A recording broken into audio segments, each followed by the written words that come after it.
Adventure and Pipeman on W4CY Radio.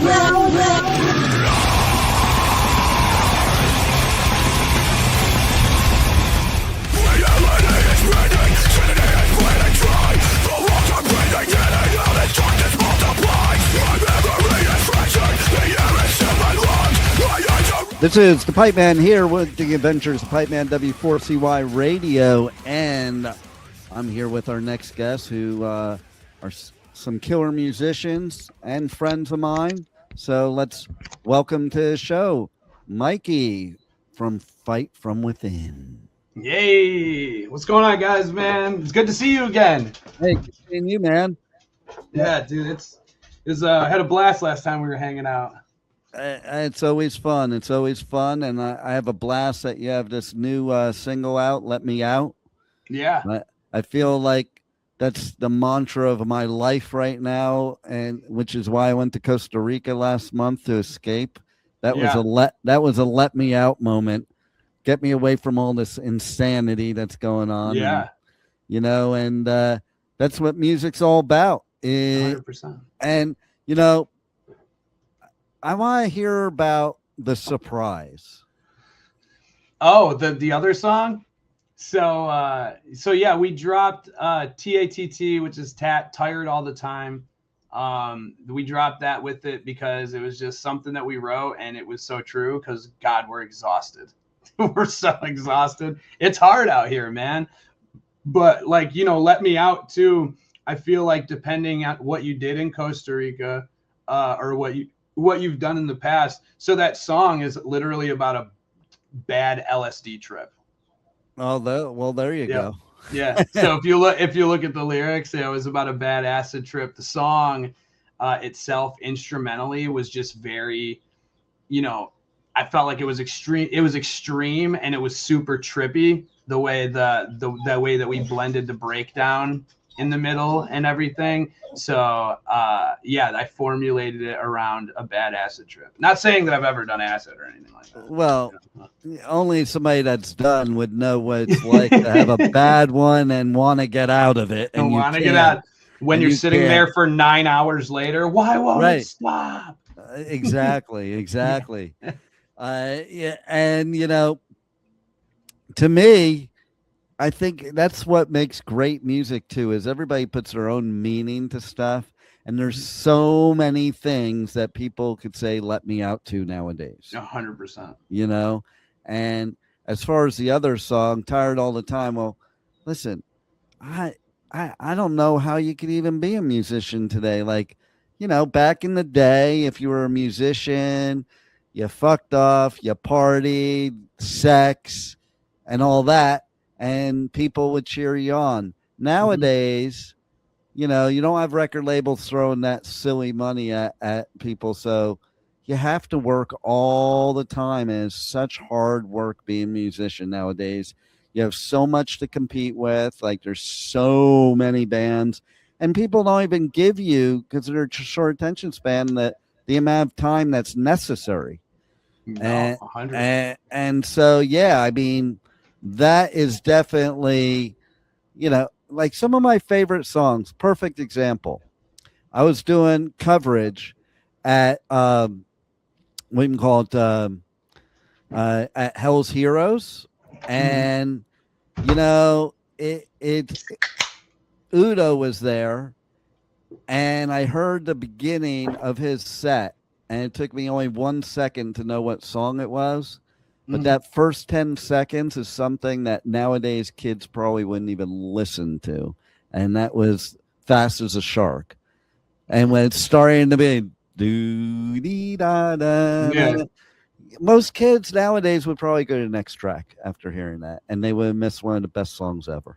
Yeah. I listen to all types of crazy shit. I was to this day, I listen to my favorite Pink Floyd EP with Animals. Right. Nice.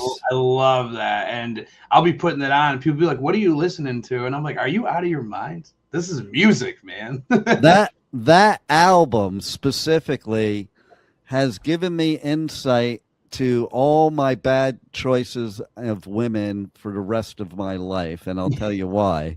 because okay, so I was 12 years old. My dad's business partner had two stepdaughters. Both of them were super hot. Okay. One was 13, one was 11.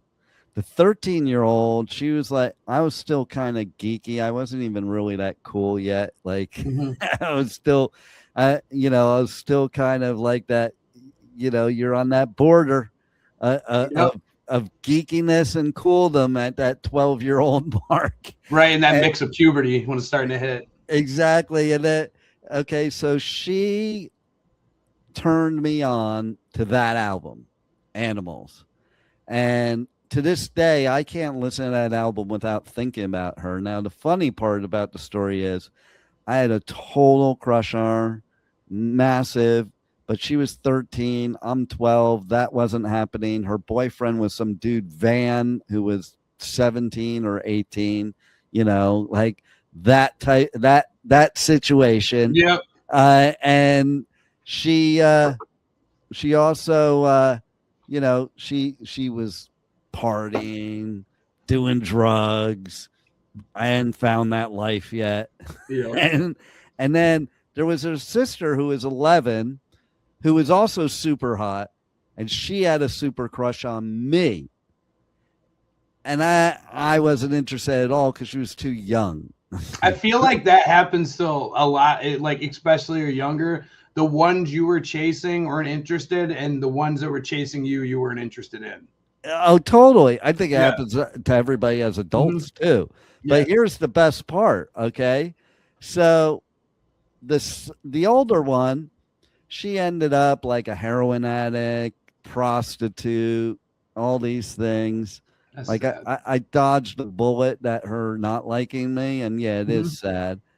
But karma is a bitch, and somebody up there has a sense of humor, because the younger one, she became a famous supermodel, and that's the one I turned down.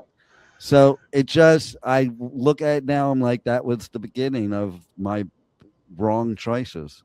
Yeah. Yeah. That's all things. I can listen to the song Dogs so much. That 17-minute masterpiece has always been stuck. Imagine, we were just talking about this in last interview. Imagine somebody listening to a 17-minute song now, like a kid. No, that's 17 songs now. Exactly. I was talking about, imagine kids would never listen to Dazed and Confused because it was too long. And I think that's what's making a comeback a little, though, is that bands, are going back to musicianship.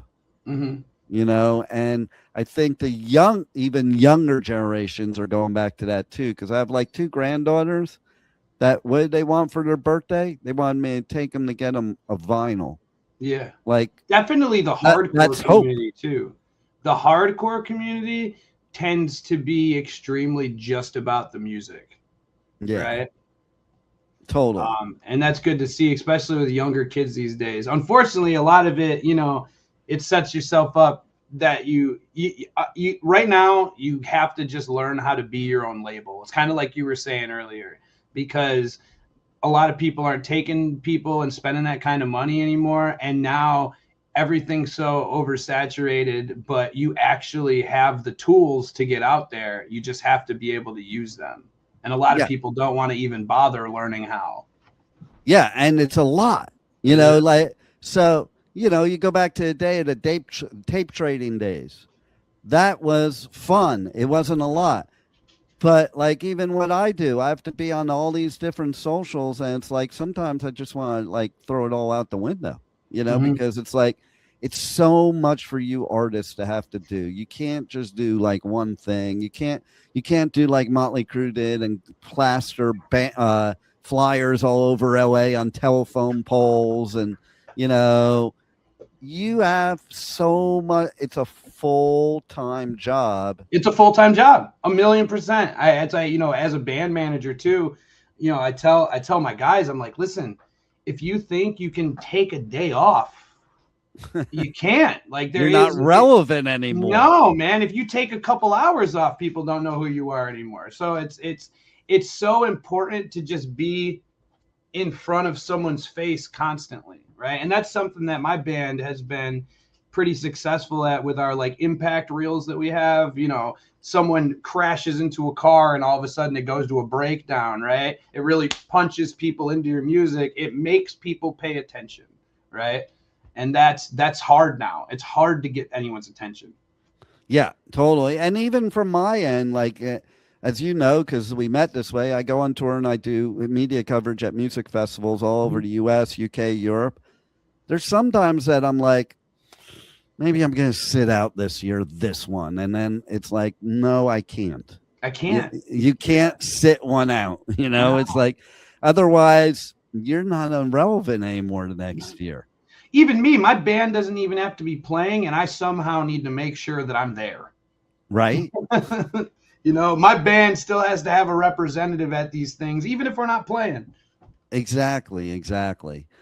Now, that's also the beauty nowadays is that you do have people like Danny Wimmer that are putting on these major festivals and bringing artists up that normally wouldn't, because that used to be like, it's coming back next year, but that used to be Ozfest. Is like, I remember I was at Ozfest 99 and saw on the third little teeny stage Slipknot, Mudvayne, and In This Moment, all on the little teeny stage. Yeah, it's insane. I remember one of my things as a kid. You remember Hit Parader and Circus Magazine?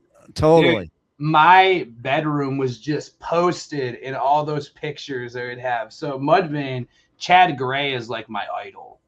Nice. Right. So when I got to meet him at Louder Than Life and actually hang out with the guys, their guitarist Marcus Rafferty is a good friend of mine. So yeah, it was a really cool experience. And you know, Danny Wimmer, dude, you know, like their whole community, they just want everybody. They provide literally a spot where everyone can just network and talk and help each other grow and form connections and relationships. I feel like I owe Danny Wimmer like half of our career, honestly. And there's a lot of bands that could say the same, you know, like he discovers bands. The funniest thing I remember is, you know, the band Silly Goose, right? Yep. So I'm trying to remember which festival it was. I'm pretty sure all of them. But the first one that they crashed, okay, like old school punk bands used to do. Yeah. They just pulled up and they played in the parking area without permission.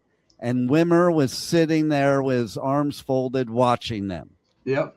Next day, they were on the stage. Yep. On a real stage, and they've been on festivals ever since. Yeah, they're so sick. I remember seeing that happen, and then we ended up playing the festival Incarceration. We played the small stage, but they played the campground stage, and they had people hanging in trees. Dude, it was a party out there. Oh yeah, and they're kind of like, even for being younger, like they're definitely an inspiration to people who are older. I feel like too, man, getting out there and really getting back to the roots of just, we're gonna play whether the fuck you like it or not. Yeah, and you know, it is funny because they were, before the Danny Wimmer thing, they were going on tour doing this. Like it wasn't a tour that was booked. It was just, let's get in the trailer. I remember I was covering Riot Fest and they were outside the venue promoting a Subway show they were having. Yeah, they were playing. I think it was Lollapalooza. They shut down a parking lot and started playing there. They got arrested in Atlanta for playing in a gas station. I have the shirt for that. The shirt, yeah. Dude, you know, good for them, man. That's the stuff you got to, you know, it's crazy that you have to go risk a criminal record to get noticed nowadays. Right. You know, and there's so many bands out there and so many artists that you do have to go outside the box to get noticed. There's just no choice, man. You have to provide something different or be relevant, and you have to. If you're not going to hustle 24/7, then you really have to have something going on. You really have to be innovative in some sort of way, right? Totally. So there's not really a choice. You're either going to hustle like the rest of us do, or you're going to come up with something that's never been heard before. And that is what you guys are all about. You're the band headed into 2026. It's like a freight train, all gas, no brakes. Yeah. We focused on touring this year. Like the festival route is amazing. But we played basically every festival last year. So to go back, it's not as easy. Or that you even want to, because you want to create a demand. You don't want to oversaturate festivals just as much as you don't want to oversaturate your hometown, right? We were lucky enough to have Incarceration back. So Incarceration, we won to get on the first one. Dan Jensen picked us up for the next year, and then they basically gave us our own headlining show the day before, right? So that festival in itself, we've been able to build such an amazing network of amazing people that want us back there. But, we had to take a year off, man, I hear you. It's like, it's funny because even recently, because last year was brutal for me. Like I was at a festival every weekend from March till October. God, it's a beautiful thing though. And it is fun. Like I bring my daughter, and she'll be like halfway through the first day of a festival. She's like, Dad, I don't know how you do this every weekend. I'm done already.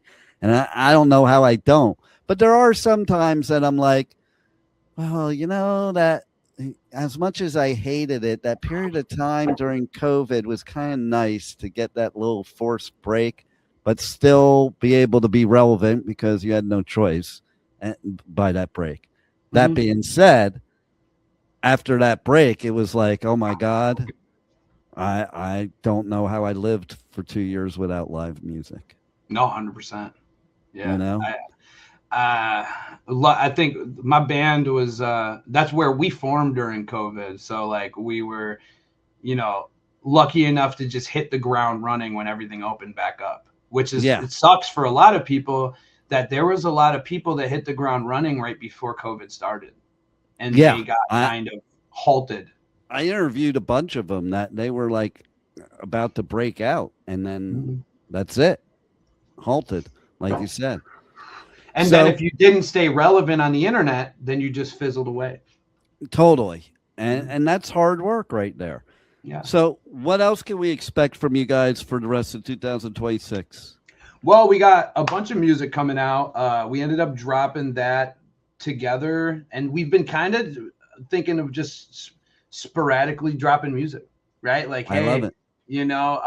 Here, who knows? Maybe next month we're gonna have 2 songs come out, right? Who knows? Maybe we're gonna drop an EP. Who knows? Maybe we're gonna drop 4 singles in a month. Maybe we're gonna drop. But I know that you guys are gonna just constantly have music from us. That's something I do know. And I love that you had that surprise hidden track. That's badass. Stuff like that is what sets a band like you aside from the rest of the crowd. And that's really what you need to do nowadays. You have to stand out. We're trying to stay relevant. We're trying to hit tours. We'd like to get out to the West Coast. As far as festivals go, we have a few smaller ones this year. We're probably going to aim to try to hit Rockville and Aftershock, 2 places we haven't been yet, maybe next year, right? Or maybe do the circuit for 2027. But this year, we're leaning on a bunch of our own tours. We have a run with Autumn Lies Buried. We're doing a 4-day run with. We're going to be going to Ohio, Kentucky, Indiana, and Joliet, Illinois. It's outside of Chicago. Then we have a tour right after that. We're jumping on with Confessions of a Traitor and Exit Wounds, where we're going to be hitting the from Chicago to New England all the way down to Florida. And then we're cool enough, man, to actually go play 2 shows with direct support for Upon a Burning Body in Texas. Nice. And we're going on tour with Young Mosh, bringing them with us from Memphis all the way down to Scene El Rey, which is right on the border. Wow. Yeah, very cool. So that's going to be really cool. And then we have another tour we haven't announced yet. So. Ooh. So everybody's going to have to watch out for that, huh? Oh yeah, 100%. We're trying to get out to the West Coast sooner or later too. That's the next trip. We might as well be traveling to Russia at that point, but right. Well, you need to tell everybody how they can reach out to you on the socials, on the web, so they can watch out for all these happenings that are going to be coming and not miss them. Yeah, 100%. Everything can be really found on fightfromwithin.com. That's our website. It'll have our updated tour routes. We're extremely active on Facebook, ridiculously active, that is, honestly. And you can find everything there. Our Instagram, Fight From Within NY, on everything. Also, my own little business venture, me and my partner and a few other agents, we started our own booking agency and management company that we've been putting out there called the Core Collective. And you can stay up to date with that and all our bands that we have over there as well. Nice. Yeah. So I love it. I love your band. Everybody has to check you out. They can't listen to my show unless they go to some shows and buy some merch. Okay. I'll ban them from the show if they don't. we need it. We need it. Well, and I say that, jokingly, but it is true. That's the only way bands can get out there and give you a live show and new music is through merch, because surely Audify is not paying you. No, 100%. That's not happening. But if you get enough streams, you can make money. I will say that. Well, there you go. And so you got to get out there. Everybody get out there, get them enough streams. And do you have any final words for our listeners? I guess that's it, man. Just keep supporting the scene. I will say this. The music scene is in a lot of trouble right now. So it's more imperative now than ever to get out there and support people and buy pre-sale tickets and make promoters feel comfortable that they can still bring people out and they're not going to lose their house over it. No better words right there, because there's been a bunch of festivals that are usually on the Pipeman radio tour that are not going to be there this year. And that's unfortunate. One of them's one of my favorites that it blows my mind, but state of the world we're in right now, and that's Punk Rock Bowling in Vegas. Yeah. Like I'm shocked I found out they're not going to have one this year. Yeah, I mean, well, it's kind of hard to do anything in California or out that way when it's $7 a gallon right now. Yeah, no doubt, no doubt. And people don't realize, that's why I say they have to support bands buying their merch, because it's a very costly thing to go on tour. The merch is vitally important for artists. I sit here and I tell everybody right now, as somebody who's deeply rooted as far as booking across the country, working with these festivals, pre-sale tickets. It's cheaper. I understand that, like, when I say pre-sale tickets, imagine I'm not talking about Ticketmaster or Live Nation. And that's those companies with the fees have given a stigma to the smaller ticketing companies that are trying to survive and the promoters that are trying to survive. If the pre-sale, you're going to see tours getting canceled and shows getting canceled left and right if there can't be some kind of compiled data proving that the show is not going to flop. And the only way you're going to be able to save that is by buying pre-sale tickets for these bands that you care about. Do not wait until the last 30 days to buy a ticket, because by that time they might already be thinking about canceling. It doesn't even matter if 160 people show up the day of show. If they don't know that's going to happen, the show's not going to be there. Yeah, it's a bummer, and we need music more than ever right now, because it's the best therapy there is. Yeah, well, you're lucky enough to have people like you and people like me that are fighting to try to keep that happening, right? So there you go. Well, you guys rock. Thank you. And I look forward. You definitely have to be at Rockville and Aftershock, because Rockville, well, that's my home state for festivals. But you get to drive on the Daytona Speedway. Yeah. Oh, yeah. I've been there. It's really cool. Are you in Florida? Yeah, I'm in South Florida. You're okay. No, I'm not. Most bands, you're not coming down my way, because the closest we're gonna be to you is Winter Park. Yeah, which isn't bad. It's a couple hours. Yeah. So, and I would drive up there for one of your shows if I'm not out at a festival. So I'll have to look into that. But May 24th, I believe, or the 23rd. It's that weekend. Oh, is that the same weekend as Milwaukee Metal Fest? Probably. I might be there. We'll and that's all right. We'll check it out because I would always support you guys. You guys I rock. appreciate that. You're a badass band. And Aftershock, by the way, my favorite of all the Winter festivals. Are you going to be at Ink this year? I'm deciding right now. Well, you'll get to hang out with me if you come. Yeah, I'm usually there every year. And I'm deciding right now. I do have all my travel booked, so I'm deciding more on the yes than the no. All right. But Aftershock has the coolest media artist lounge you ever saw. Like it's a hang. It's a lot of fun. That's something I definitely can't wait to get a part of. Hopefully next year. There it is. We're making that happen. We're putting it out in the universe. All right, let's put it out there. So thanks a lot for giving us great music, and thanks once again for being on the Adventures of Pipeman. Of course, brother. Thank you for having me. Louder Than Life, North America's loudest rock and metal festival, returns to Louisville this September with My Chemical Romance, Iron Maiden, Tool, Limp Bizkit, plus Pantera, Pierce the Veil, Gojira, Papa Roach, and more. Nearly 200 bands across 7 stages. Louder Than Life at the Kentucky Expo Center, September 17th through 20th. Passes are on sale now, starting at only $1 down at louderthanlifefestival.com. Aftershock, the West Coast's largest rock, metal, and punk festival, returns to Sacramento this October with My Chemical Romance, Tool, Limp Bizkit, Pierce the Veil, plus Suicide Boys, Queens of the Stone Age, The Offspring, A Day to Remember, Wu-Tang Clan, and more. Aftershock, October 1st through 4th. Passes are on sale now, starting at only $1 down at AftershockFestival.com. Hey, you're listening to The Adventure of Pipeman on W4CY Radio.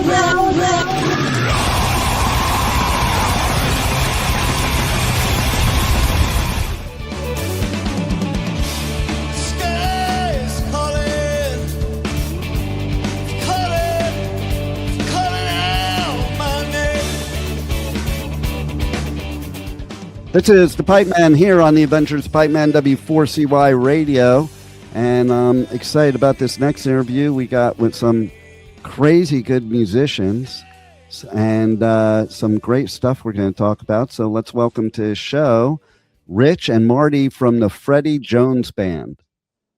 What's up, man? So What's going on? My first question I have to ask, and I already know the answer, but I have to ask just for shits and giggles, is how come Freddie's not on this interview? Oh, man. I knew that was coming. You know, a funny thing, that this reminds me, a funny thing about that, when we were, starting out on Capricorn Records and first going out and starting to tour around and having to visit radio stations every morning, and they put a press release out ahead of time telling people, whatever you do, don't ask them about the name of the band. So what is that? And so think about how genius that is. They're like, oh, the guys will think that we're trying to look out for them. Meanwhile, it's genius. What does it do? Totally. Everyone asks the question. And so there we were. There's the real story, and then there's all the stories we told. And that's the part I love, is the story, because I never ask about band names. Okay, I know better than that. I have too many friends that are in bands that like it's the worst question ever. Yeah. But I just think it's so funny that you have a band with the name of somebody, and everybody thinks that person's famous, and it's not even anybody in the band. Yeah, it was a college joke. There was a band before us, and they named the band after a buddy of theirs that wasn't in the band. So he was big man on campus, and these guys, they were friends of ours, and they left, and it was our turn. So we just took it a step further, and we're like, well, let's just invent somebody, and everyone in town will be wondering who this person is. And so we thought that story was very boring. And so when people like you would ask us when we were out on tour, we would instead come up with all these outlandish stories. And it was the first Canadian to cross Lake Michigan in an inner tube. That was one of them. just the craziest stories. So I go and I do a lot of festivals, and this one band I said to him before the interview, I'm like, hey, I don't ask you stupid questions like how you got your band name. And they're going, well, you're lucky then, because you see that girl sitting next to you. We totally fuck with everybody that asks that, and we different story every time. And the story we told her, you had to see the look of horror on their face. And so this band, they're called August Burns Red, and so they're like, yeah, well, when we were teenagers, my sister, she got this dog. We named it August. We were out in the street partying. We thought it would be funny to light the dog on fire and watch it run down the street. Ergo, August Burns Red. And they're like, and we say it with a straight face, totally.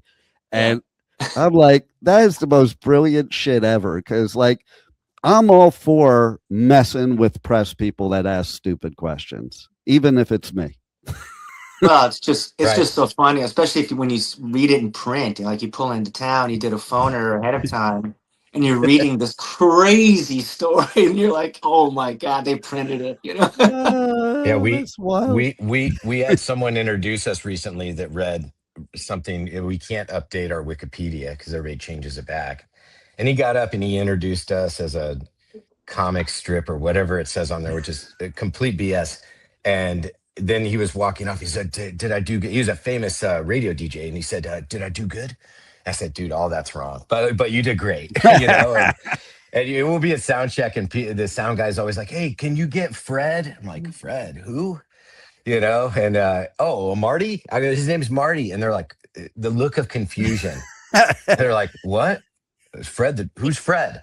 Oh man, that's see, you have to have fun in this industry because playing music's fun, doing that stuff's fun. Everything else is probably shit.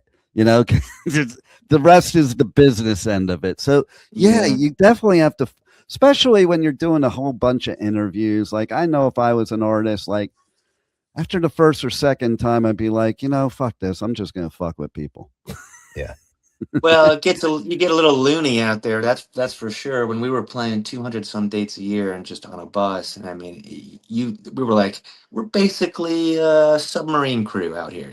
Right? Totally. You start losing your mind. I mean, you really do. And see, now you're a moon space crew. Oh my god! Like, oh my god, how does that happen? I don't know.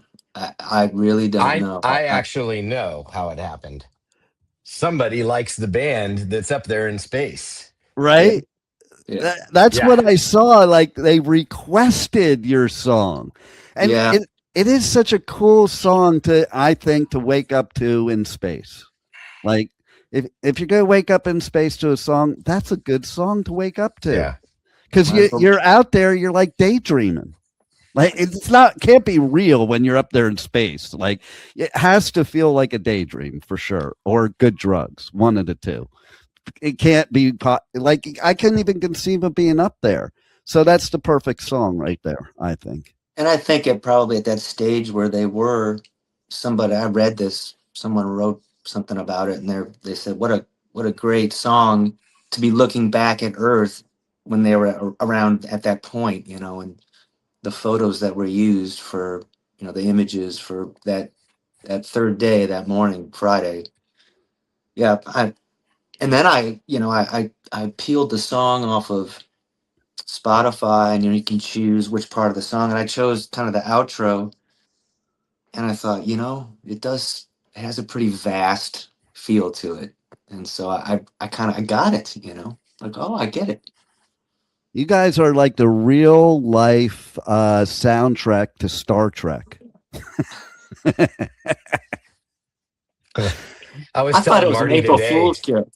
Oh, yeah. I thought, my phone I started getting these texts like, hey, what's all this about?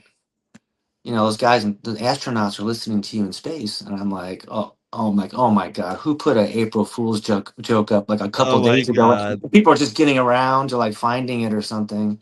And then someone sends a link and it's like, are you kidding me? Like, yeah, I literally almost fell off the chair sitting next to a friend of mine. Like, you gotta be kidding me. Right? It just blows my mind too that like this song isn't a brand new song.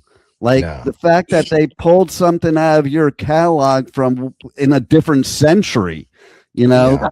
that Yeah. that's Well, they incredible. are, I think they're in the same age, bracket as, a lot of our fans. And, we have a very wide, a diverse audience. I mean, we're 35 and up, and, Marty and I are in our 50s. And, it was funny because Friday I was sitting at lunch, and the text message that I received says, from a number I didn't have in my phone, says, uh, so cool that the astronauts are listening to In a Daydream. And I was like, what is this? And then I set my phone down, started having a conversation with my friend here in Nashville, and the phone just started buzzing and buzzing. And I look, and somebody sent the tweet, the NASA, and then I started to send it to Marty, and he sent it to me first. So it was Wow. happening. We were both at lunch on different parts of the U.S. and texting each other, and I was like, it was so unreal. I'm like, is this real? And then that's the messages I've gotten all weekend. You see the representatives of NASA talking about the song, and people are posting it saying, is this real? Because that's the crazy thing with AI. You Yeah. just never know. Yeah. Right. Exactly. Wow. Like, so you didn't even really know until other people were telling you. Yeah. And like for some reason, maybe because of where the mission was, day 3 early on, it was something to talk about. Like, hey, they send music to the astronauts. It was just like a new kind of thing to talk about. And it's just people were sending me videos of themselves watching CNN, and it wasn't just like they were talking about general music in general. There we were. The It, I media agree with really, Marty like, on that. they just kind of grabbed onto it, and it became this thing. Like the nightly news and NBC. Like people were seeing it on global stuff. Crazy. I think we've had every rock star friend of ours reach out and say, what Yeah. is this? What is going on? And, it's just so surreal. And, it's Right. it's awesome. Marty wrote this song when he was 18 years old or something. I mean, this is crazy, and we're still going. The band's out. We're out there. We go out and do fly dates now, and we're playing. And this is the song they come to see, so it's very special for us. That is so cool. And then, of course, your latest single, I relate to a lot because I've made a lot of bank deposits that don't get withdrawals in Las Vegas. Okay. Yeah. I saw the cover behind you, and that's a funny story in itself. And this song is so cool. And I don't know, Marty, tell them what it's really. I mean, this is, I want to I hear get the my story. idea of what the song's about, and then Marty writes the lyrics. I'm like, hey, what is this really about? And he's like, oh, it's this. Then it makes sense. Well, well, that song came from a batch of songs which before this one, a song Connected came out and a song called Mirror Ball. And these were all part of a group of songs that I was delivering for an album. And that for whatever reason, we were going to tuck them away and use them for something else, a different kind of project. And then that never came to fruition. And Rich started reaching out to me kind of one at a time, like, hey, let's go back in and do another one. And then it came time to do another one. And we're like, he kept pressing me on this song. He's like, we got to do No Money in Vegas. He's like, we got to work that up. He's like, there's something there. And, the writing of it was really about, of all places to be with, you don't have much. It's a relationship thing. Yeah. You're looking out your hotel window at all of that glitz and all of the um all of that, and Yeah. you're perfectly happy without any of all that stuff because you got each other. That's really what it tries to capture. I love that This whole because, thing came together in a month, by the way. Like wow. everything, the release of the song, everything. I mean, it was the song. I mean, Marty's demo is from years ago. It's almost like you woke up from a daydream. Oh. You know, and that girl on the front cover, everybody thinks that's AI. That's our friend Andrea Witt. She plays with Moby and Shania Twain, and you know, she's a friend of mine that just happened to be on the phone with me one day, and somebody texted and said, "Man, we need a really good looking girl for the front cover." Oh, You she know, and I is thought, totally hot. She's whispering in Check. my ear as we're interviewing. yeah, Like she's telling me what to say to you guys. literally I was on the phone with her and I said, "Hey, do you have any photos that we could use?" And so that photo is actually just a photo that was taken backstage at a Moby That's show. such a Vegas photo, though, right Yeah. Yeah, there. it's And, perfect. like that, you couldn't have like had her if you coached her done better. You know, like that. It was perfect. I love it. I love it. So now, how do you top all this? Like, there's a lot of 2026 coming. You know, Yeah. you have some high bars to now top. Well, Pretty there's always crazy, Mars. right? There's always Yeah. Mars. Yeah, yeah. I mean, we are playing some shows this year. Yeah, yeah. So, Well, I know one way to top it is that you just found out that you're playing Summerfest, yep, right? In yep, June, so that's pretty badass because yep. that's a June. badass festival in Milwaukee. We've played it a lot, and we have a great relationship with the Summerfest people, and they are fans of the band. They've been so supportive of us in every way. Our time slot this year is amazing. Saturday, I think we're at 7:30 p.m. Oh my god, that's Um, like prime time right there. yeah, yeah, yeah. Normally we play Thursday or Friday or something, but I mean that we've never had a bad Summerfest. It's incredible. That's that's cool. Like And Yeah, I love Marty when has I it. it's kind of still in that, the wheelhouse. The geographically, it's in that zone. It's close enough to Chicago, and everyone goes up oh there for. totally. Yeah. Totally. And I always love to hear when artists praise festivals because there's people that run good festivals and there's people that don't run good festivals. So I always like to hear when the artists like have nothing but good things to say because if you treat the artist right, I think that's when when a festival is a success. Yeah, they've been not only wonderful to us. I mean, it's tough. We're independent band the past 11 years. Yeah. And to get on some of those festivals, you know, you have to have that big management or that agent that's got the pull. And we can go with any band. I mean, we could play with rock bands, we could play with anyone. I mean, the band is we definitely take this serious, and you know, we're excited about it. We go there to rock out. I mean, bands changed a lot since the initial In a Daydream song. Right. But without that song, we wouldn't be here right now. And I know it, and I think Marty knows it. And Yeah. Well, every band has that song, right? There's at least that one song that everybody just remembers, you know, and everybody's like they associate you with that song. Or I love when I'm at festivals and I'm with people that they're like, "Oh, I didn't know they played that song." Like, Sure. like Incubus, that's one of those bands that I've been with people, and it's like every song that comes on, "Oh, that's Incubus. Oh, that's Incubus." And it's like I don't know, 10 different songs they'll say that about. And I'm like, see, to me, that is a great song because, like, people just never forget it. Whether they forget yeah, who it is or not, it doesn't matter. They just don't forget the song. And that's what's cool. And now you're up in space. Like, I don't know.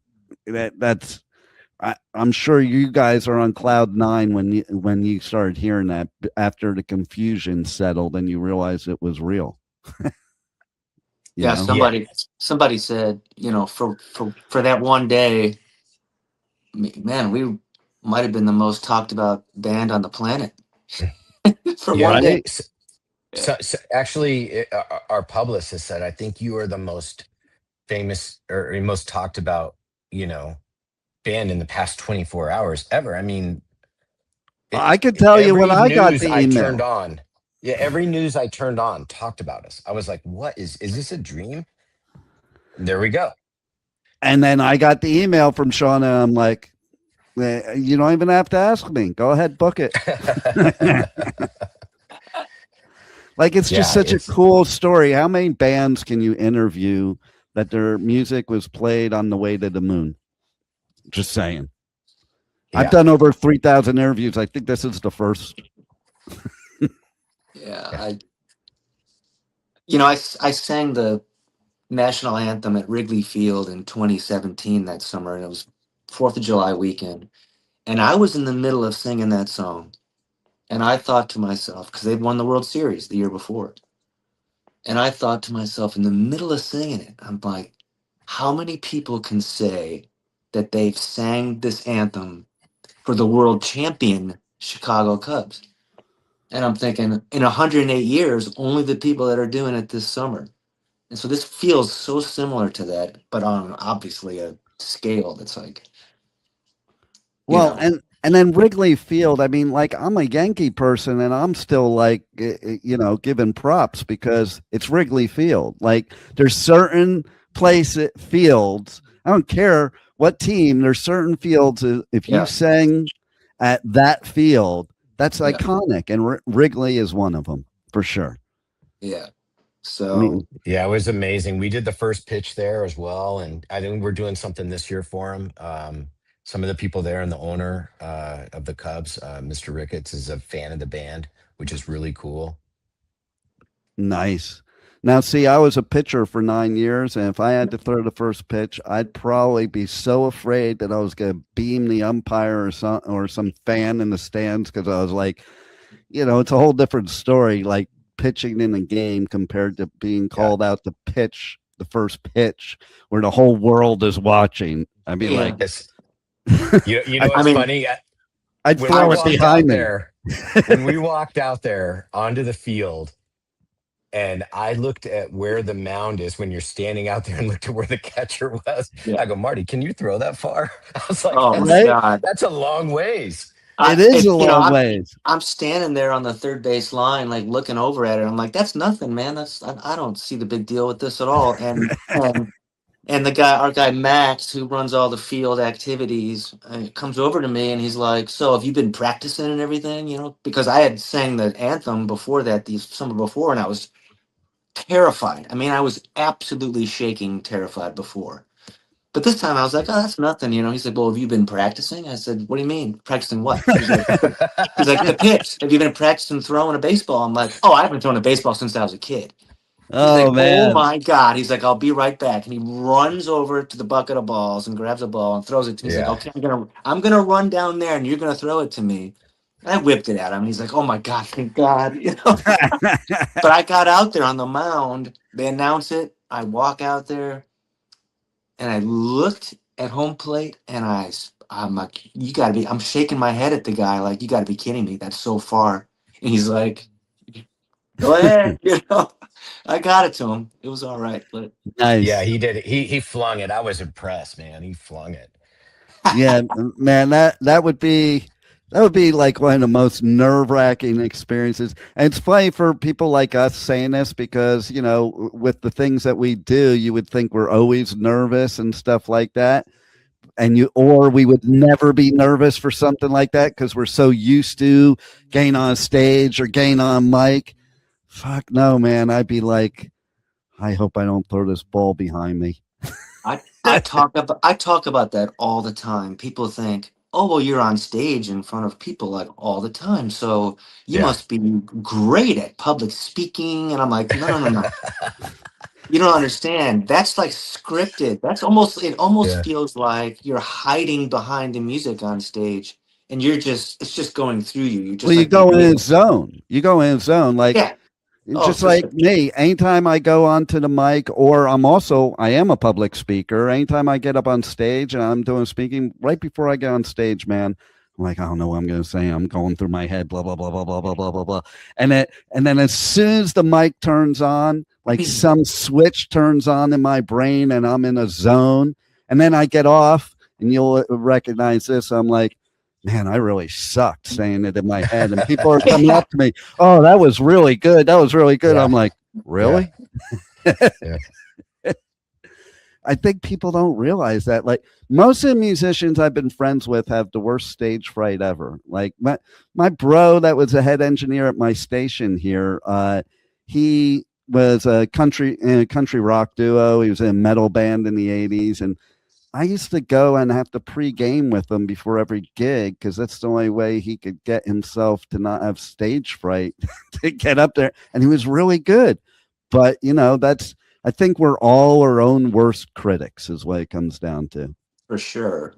It's I mean, funny. I The only don't give. time I remember us having stage fright a little, Marty, was remember when we were doing the iHeart thing with Macklemore, and there was like this big long delay. We're standing there waiting to play one song. There's Oh, cameras see, everywhere. that would suck. Marty and I got together, and Marty goes, "Are you nervous?" I go, "For some reason, I am a little," because it's like, what? Because you're not just walking out on stage. Now you were ready to go and wait, hold on. So I could totally see that. It happened to me, I don't know, a few summers ago, and it was Big Head Todd and the Monsters. It was us and the Samples, and it was at Levitt Pavilion in Denver. And kind of unexpectedly, our three bands got together, and we realized that we hadn't done this, the three of us, in so many years, and kind of unexpectedly, like thousands and thousands of tickets sold, and it sold out. And I'm standing there on stage, and I didn't really recognize what it was. And I'm like, I feel kind of weird, and this is a really funny, weird feeling. And I'm like, oh, I'm nervous. This is stage fright, Oh, that's what that is. Yeah, it happened. So you played it off good, dude. I didn't even know. See, there it is. There it is. Well, you guys rock. I love all this. I love all that you're doing right now. Everybody's got to go check out your website, the new song, everything you got going on, your tour dates. You got a few dates coming now, and then we have a ton of dates coming. Yeah, we're announcing a ton of stuff for the summer and fall. So it's going to be awesome. So everybody, make sure you keep up with these guys, because if not, you can't listen to my show. Love it. Thanks a lot for being on the Adventures of Pipeman. Thanks for having us. Appreciate you. Thank you so much. Thank you for listening to the Adventures of Pipeman on W4CY Radio.